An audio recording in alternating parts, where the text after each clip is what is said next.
اسلام میں جنگی قیدیوں کے علاوہ بھی کوئی قید یا جیل خانوں کا تصور ہے؟ ہاں، عورتوں کو گھروں میں قید کرنے کا حکم فرمایا ہے، اس لیے کہ ان کے لیے ان کی عزت کے احترام کی خاطر ان کو یہ نہیں فرمایا کہ جیل خانوں میں بھیجو.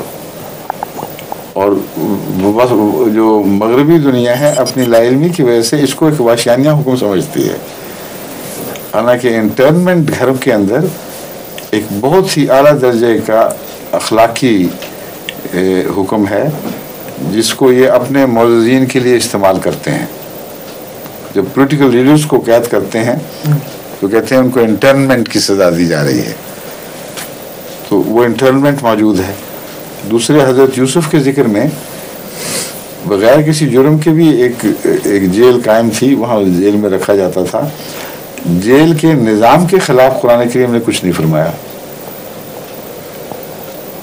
2-3 آدمی وہاں اکٹھے بتائے گئے، ایک حضرت یوسف جو سراسر ظلم کی راہ سے بھیجے گئے، ایک جس کا جرم ثابت نہ ہوا، اور ایک جو مجرم ثابت ہوا. وہ تینوں جیل میں رکھے گئے تھے. تو جیلوں میں رکھنا قرآن کریم کی روح سے منع نہیں ہے، بلکہ بعض جگہ تو واضح طور پر ہے پھر اس کی اور کیا سزا ہوگی سوائے اس کے کہ جیل دیا جائے، یہ ہو یہ وہ.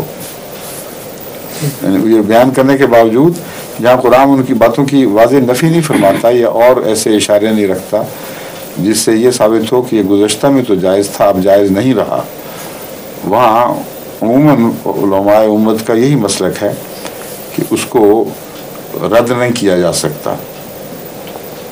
جہاں تاریخ کے حوالے سے ذکر موجود ہوں لیکن قرآن کریم کی کوئی نص صریحہ یا اور کوئی نص صریح کے علاوہ کوئی اور اشارے جو واضح ہوں مگر ہوں بے اشارے ہوں، اس مضمون کو ختم کرنے کا اعلان نہ کریں، اس وقت تک وہ جاری رہتا ہے.